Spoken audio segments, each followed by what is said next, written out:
8ই March বিশ্বকাপ জিতেছে team India. কলকাতায় তখন উৎসবের আমেজ। ঠিক এই সময় তিলোত্তমার রাজপথ সাক্ষী থাকলেও এক অন্যরকম উত্তেজনার।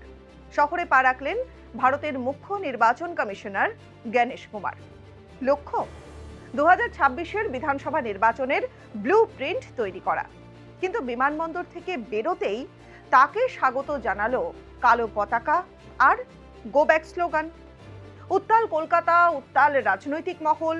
প্রশ্ন একটাই, এসআইআর নিয়ে কি বলবে নির্বাচন কমিশন?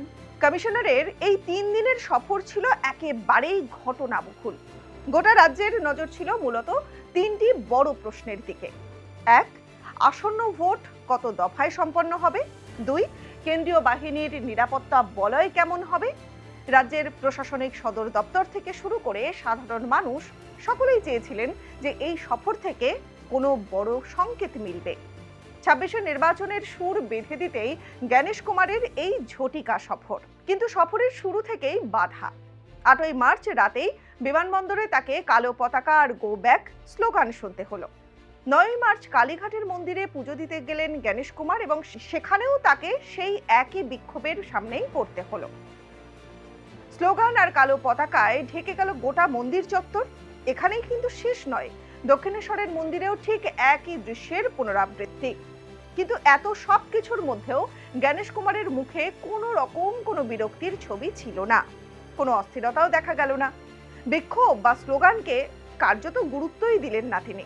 সফরের শেষ লগ্নে সমস্ত জল্পনার অবসান ঘটিয়ে সরাসরি নিজের অবস্থান স্পষ্ট করে দিলেন কমিশনার। তিনি জানিয়ে দিলেন তার এবং কমিশনের একমাত্র লক্ষ্য হলো পশ্চিমবঙ্গে ফেয়ার অ্যান্ড ফ্রি ভোট করা।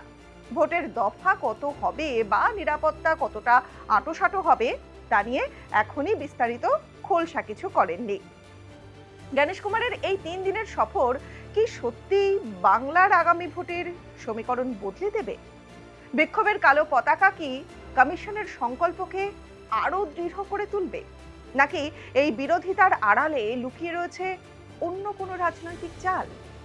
সময়ই বলবে 26-এর ভোটের ব্লুপ্রিন্ট কতটা কার্যকর হয়। তবে একটা বিষয় কিন্তু পরিষ্কার, নির্বাচন কমিশনার লড়াইয়ের ময়দান প্রস্তুত করেই দিয়ে গেলেন।